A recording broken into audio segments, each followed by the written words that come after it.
Kisah ini dimulai ketika salah satu perusahaan telekomunikasi terbesar di Indonesia mulai membuka jalur distribusi retail untuk produk layanan telekomunikasinya.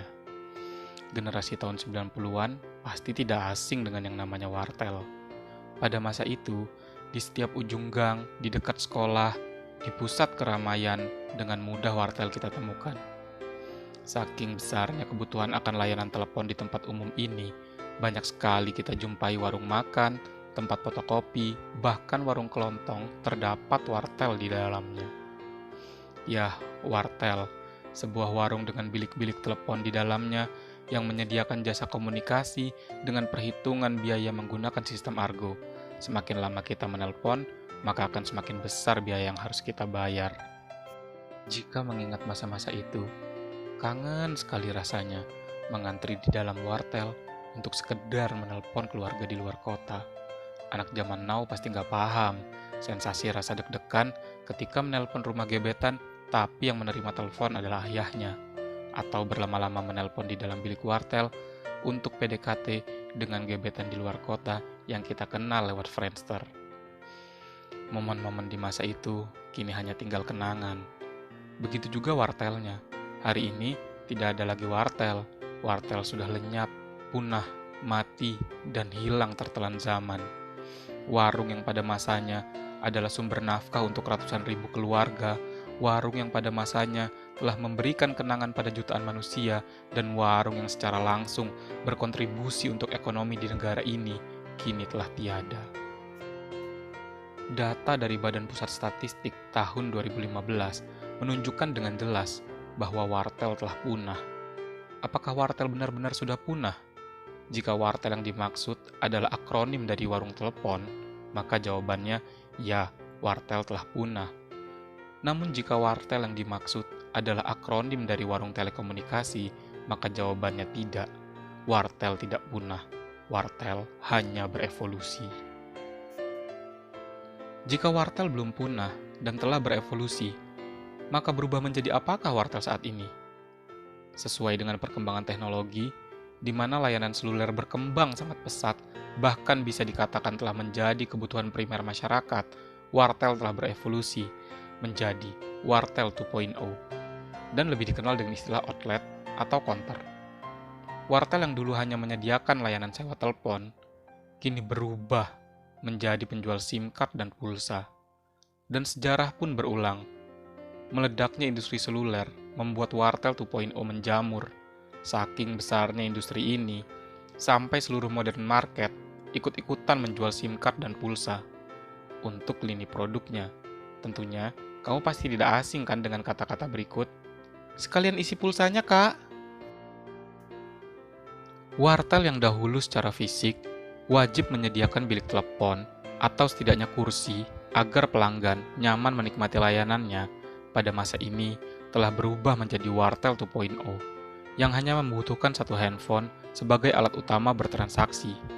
Sangat banyak kita temui wartel 2.0 di pinggir jalan, hanya berbentuk satu etalase kecil yang dipayungi. Bahkan di Malioboro, saya sendiri pernah bertemu dengan wartel 2.0 yang keliling menawarkan produknya dengan bermodalkan tas kecil dan satu buah handphone.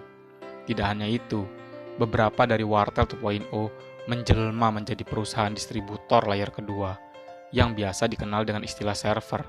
Lalu, apakah wartel 2.0 dapat bertahan selamanya? Ternyata, sejarah kembali berulang. Wartel 2.0 kembali berevolusi. Perkembangan teknologi seluler memasuki era generasi ketiga atau biasa dikenal dengan istilah 3G. Menggunakan pita frekuensi yang lebih besar, memungkinkan layanan internet menjadi produk utama baru melengkapi layanan berbasis teks dan suara. Hal ini memaksa wartel 2.0 untuk berevolusi menjadi wartel 3.0 yang tidak hanya menjual pulsa dan SIM card, tapi juga harus menjual paket internet.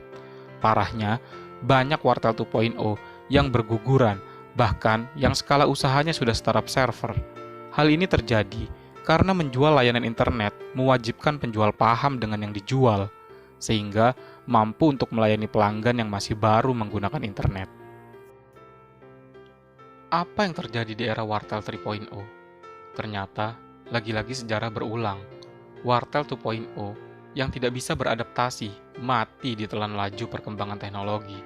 Dan sebaliknya, yang bisa berubah menjadi Wartel 3.0 tetap bertahan. Era ini pun tidak hanya memakan korban Wartel 2.0 yang tidak bisa beradaptasi, tapi juga beberapa perusahaan besar produsen handphone dan beberapa perusahaan aplikasi berbasis internet ikut gulung tikar di masa-masa akhir era ini. Dan sama seperti kejadian sejarah sebelumnya, Wartel 3.0 menjamur di mana-mana. Sangat mudah kita temui Wartel 3.0 dengan plang-plang di depan warungnya bertuliskan menjual paket internet. Lalu, apakah Wartel 3.0 tetap bertahan? Perkembangan teknologi seluler bergerak ke generasi keempat yang biasa dikenal dengan istilah 4G atau LTE.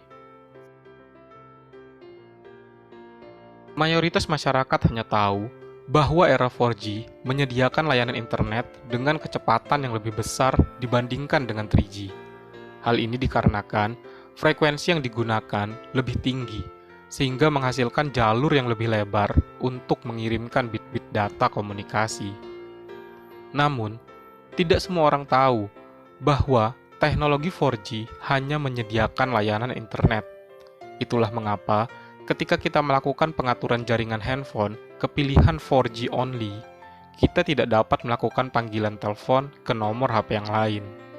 Hal ini menegaskan bahwa industri seluler sesungguhnya telah meninggalkan layanan berbasis suara dan teks. Lalu bagaimana nasib dari Wartel 3.0? Wartel 3.0 justru sedang mengalami peak season di era 4G ini. Teknologinya memang berkembang, namun produknya masih tetap layanan internet yang telah di-upgrade kualitasnya. Bahkan, bukan hanya Wartel 3.0 yang sedang panen di era 4G ini, para produsen smartphone dan perusahaan aplikasi berbasis internet pun ikut merasakan panen. Apakah ini akhir dari evolusi Wartel? Tentu saja bukan. Karena era 4G adalah jembatan menuju era baru yang bernama era digital. Nantikan episode kedua dari kisah si Wartel, transformasi warung telekomunikasi.